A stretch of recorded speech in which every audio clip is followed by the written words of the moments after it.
Alcibiade de Platon, suite. Alcibiade. Vraiment, Socrate, tu me sembles bien plus étrange encore depuis que tu t'es mis à parler que quand tu me suivais sans rien dire. Et pourtant, tu ne l'étais pas médiocrement alors même. Maintenant, ai-je bien les pensées que tu m'attribues, oui ou non ? Tu as pris parti là-dessus à ce qu'il me semble, et j'aurais beau le nier, je ne réussirai pas davantage à te persuader. Eh bien, soit. Admettons que j'ai réellement ces desseins. Peux-tu m'expliquer comment ils se réaliseront grâce à toi et ne sauraient réussir sans toi ? Socrate. Me demandes-tu si je peux m'expliquer en de longs discours, tels que tu es habitué à en entendre ? Ce n'est pas ma manière. Toutefois, je crois pouvoir te démontrer ce que j'ai dit. Il faut seulement que tu m'accordes une toute petite faveur. S'il ne s'agit pas d'une chose trop difficile, je veux bien.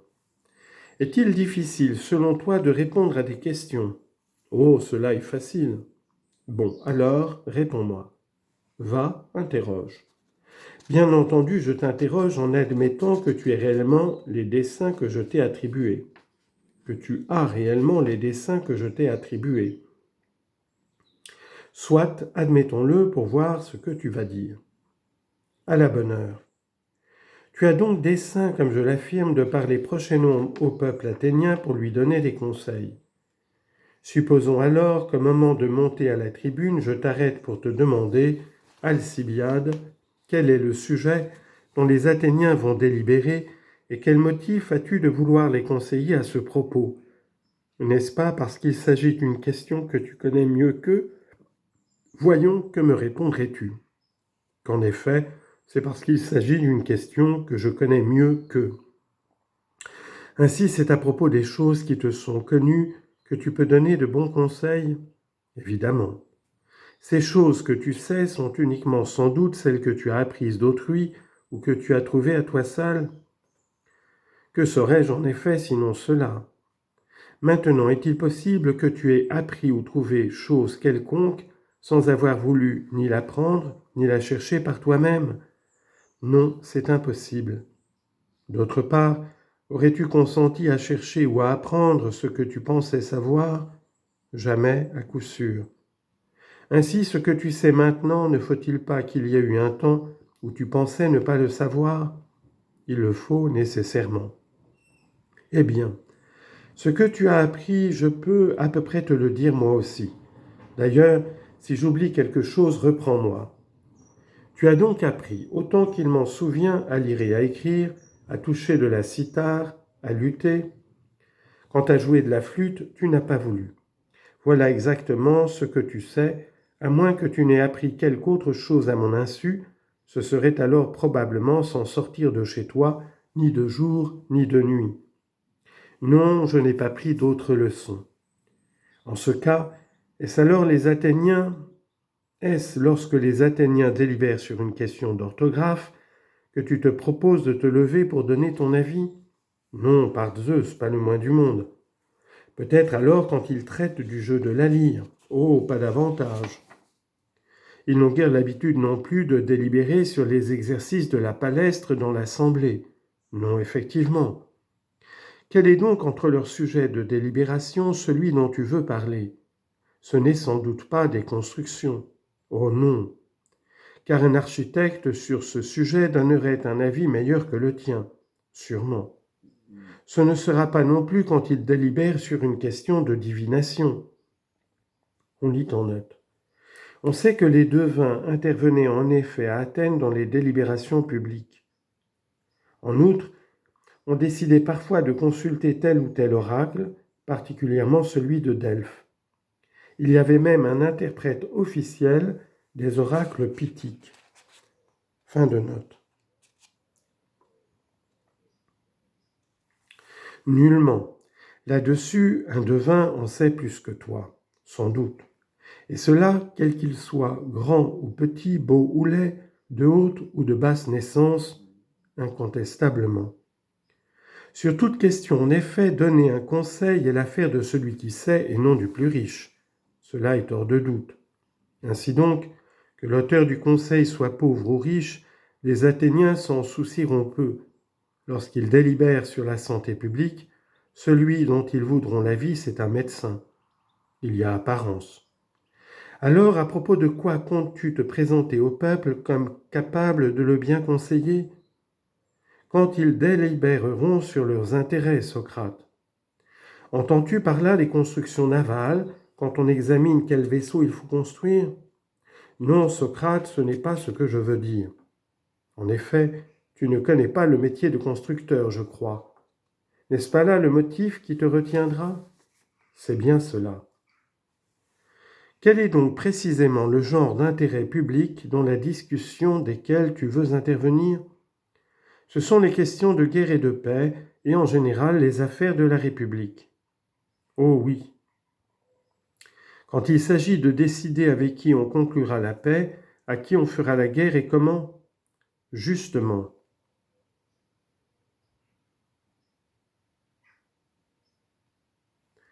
À qui la fera-t-on, sinon à ceux à qui il vaut mieux la faire ? En effet. Et au moment où cela convient le mieux ? Assurément. Et aussi longtemps que cela vaut mieux ? Oui. Mais si les Athéniens avaient à se demander contre qui ils doivent lutter dans la palestre, ou ne pas lutter, s'escrimer ou non, et de quelle manière, est-ce toi ou le maître de palestre dont les conseils seraient les meilleurs ?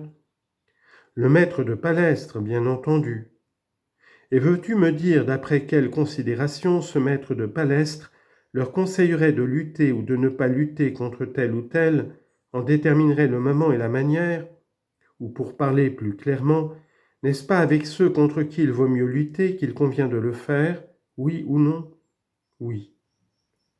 Dans la mesure où cela vaut mieux, exactement. Et au moment où cela vaut mieux, cela va sans dire. Et de même, le chanteur qui s'accompagne sur la cithare ne doit-il pas par moments accorder son jeu et ses pas avec son chant ? Sans doute. Au moment où il vaut mieux le faire ? Oui. Et autant que cela vaut mieux, bien entendu. Eh bien, puisque tu appliques ce même terme de mieux à ces deux exemples, à l'accompagnement du chant par la cithare et à la lutte, dis-moi ce qu'est pour toi le mieux en fait de jeu de cithare, de même que pour moi le mieux en fait de lutte, c'est ce qui est gymnique. Quelle est la qualité que toi tu désignes ainsi ? Je ne sais trop. Essaye de faire ce que j'ai fait. J'ai répondu à peu près ceci, le mieux c'est ce qui est absolument correct. Une chose est correcte quand elle est faite selon l'art, l'admets-tu ? Oui. Or l'art dont je parlais, n'était-ce pas la gymnastique ? Parfaitement. Et j'ai dit qu'en matière de lutte, j'appelle gymnique ce qui est mieux. C'est bien ce que tu as dit. Et n'est-ce pas la vérité ? Il me semble que si. À mon tour maintenant, car il te convient à toi aussi de raisonner comme il faut. Dis-moi d'abord, quel est l'art duquel relève le jeu de la cithare, le chant, le rythme correct des pas ? Quel est son nom générique ? Quoi ? N'as-tu rien non plus à répondre ? Vraiment, non. Cherche donc avec moi. Quelles sont les déesses qui président à cet art ? Les muses, Socrate, c'est d'elles que tu veux parler ? Effectivement. Fais bien attention. Quel nom l'art en question a-t-il tiré du leur ? Oh, c'est de la musique sans doute que tu parles. Justement. Eh bien, ce qui est correct en fait de musique, qu'est-ce ? Ce que j'ai fait tout à l'heure pour désigner ce qui était correct selon l'art en question, la gymnastique, fais-le toi maintenant. Comment appelles-tu ce qui est conforme à cet art ? Musical, je crois. Très bien. Continue donc. Lorsqu'on fait ce qui vaut mieux en matière de guerre ou de paix, comment appelles-tu ce mieux ? Tout à l'heure, en donnant à chaque chose son nom précis, tu qualifiais le mieux en musique de plus musical, le mieux en fait d'exercice de plus gymnique. Essaye maintenant de préciser aussi par un mot le mieux qui est en question. Vraiment, je ne vois guère. Oh, quelle humiliation ! Suppose qu'en parlant, en donnant ton avis, à propos de l'approvisionnement public, tu dises que ceci est meilleur que cela, meilleur maintenant, meilleur en telle ou telle quantité, et que quelqu'un te demande « Qu'entends-tu par meilleur Alcibiade ?» Ne répondrais-tu pas que tu entends par là ce qui est plus sain, puisque, quoique tu ne prétendes pas être médecin, et quand on te questionnera sur une chose que tu prétends au contraire savoir et sur laquelle tu veux donner ton avis parce que tu la connais bien, tu ne rougirais pas de ne pouvoir répondre. Ne serait-ce pas humiliant? Si fait.